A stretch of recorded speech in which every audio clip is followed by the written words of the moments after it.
अमर, तुम्ही नागपूरमध्ये आहात.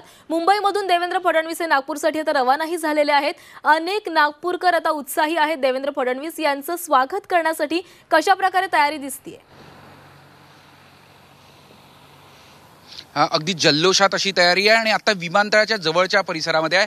आपण ह्या संपूर्ण चित्र या संपूर्ण भागात बघू शकतो की कशा पद्धतीने होर्डिंग्स लागलेले आहे. प्रचंड असा उत्साह या सगळ्या कार्यकर्त्यांमध्ये आहे. सुलेखा कुंभारे बहुजन रिपब्लिकन एकता मंचचे म्हणजे महायुतीतला एक घटक पक्ष आहे, त्यांच्याकडून सुद्धा हे सगळे होर्डिंग्स लागण्यात आले.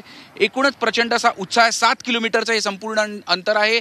आम्ही पूर्ण 7 किलोमीटरचा परिसर जाऊन आलो आहे. ठिकाठिकाणी स्टेजेस लावण्यात आले आहे. काही ठिकाणी गाण्यांचे कार्यक्रम ठेवण्यात आले आहेत. देवेंद्र फडणवीस यांच्याकरता खास गाणे तयार करण्यात आलेले आहे. काही ठिकाणी लाडक्या बहीण सुद्धा उपस्थित आहे. मोठाले होर्डिंग्स लावण्यात आले आहे. देवेंद्र फडणवीस यांची शाळा म्हणजे ज्या शाळेत ते शिकले तिथलं लक्षवेधी एक होर्डिंग आहे. त्यांच्या मित्रांनी लावलाय की आम्हाला तुझा अभिमान आहे, तू कसा वेगळा आहे, असं एक होर्डिंग लावलेलं आहे. असं संपूर्ण नागपूरमध्ये पूर्ण देवेंद्र फडणवीस यांच्या स्वागतासाठी प्रचंड अशी उत्सुकता सगळ्यांना लागलेली आहे आणि अगदी काही तास राहिलेले आहे आणि थोड्याच वेळात स्वागत रॅली सुरू होईल. आपण सर्वप्रथम बघू शकतो विमानतळावर दाखल झाल्यानंतर देवेंद्र फडणवीस सर्वप्रथम ते येणार ते विमानतळ परिसरातला डॉक्टर बाबासाहेब आंबेडकर यांचा जी प्रतिमा आहे त्याला येऊन ते माल्यार्पण करतील.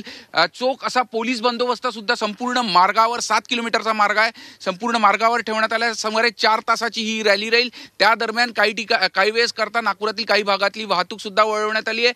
डॉक्टर बाबासाहेब आंबेडकरांच्या पुतळ्याला माल्यार्पण केल्यानंतर ही संपूर्ण रॅली पुढे विमानतळाकडून देवेंद्र फडणवीस यांच्या धर्मपेठ येथील निवासस्थानाच्या दिशेने जाणार आहे. एकूणच संपूर्ण नागपूरकरांमध्ये प्रचंड असा उत्साह आहे. चोख असा पोलीस बंदोबस्त संपूर्ण परिसरामध्ये ठेवण्यात आलाय आणि जोरदार अशी तयारी संपूर्ण भाजपाकडून करण्यात आलंय. मोठं शक्ती प्रदर्शन आपल्या लाडक्या नेत्याच्या स्वागताकरता हे संपूर्ण करण्यात आलेलं आहे. देव दिवाळी सुद्धा आज रात्री देवेंद्र फडणवीस जिथे राहतात त्या त्रिकोणी पार्क परिसरामध्ये करण्यात येणार आहे. देवेंद्र फडणवीस यांचं जे निवासस्थान आहे ते सुद्धा फुलांच्या माळा लावण्यात आले आहे. संध्याकाळी संपूर्ण त्रिकोणी पार्क परिसरामध्ये रोषणाई सुद्धा करण्यात आली आहे. देवेंद्र फडणवीस येईल तेव्हा अनेक ठिकाणी पंट्या लावण्यात येईल, दिवे लावण्यात येईल आणि त्यांचं काही वेळामध्ये देवेंद्र फडणवीस आता नागपूरमध्ये दाखल होतील आणि खरं तर आपण त्यावेळी नागपूरकरांचा जो उत्साह आहे तो अनुभवणार आहोत. धन्यवाद तुम्ही दिलेल्या माहितीसाठी.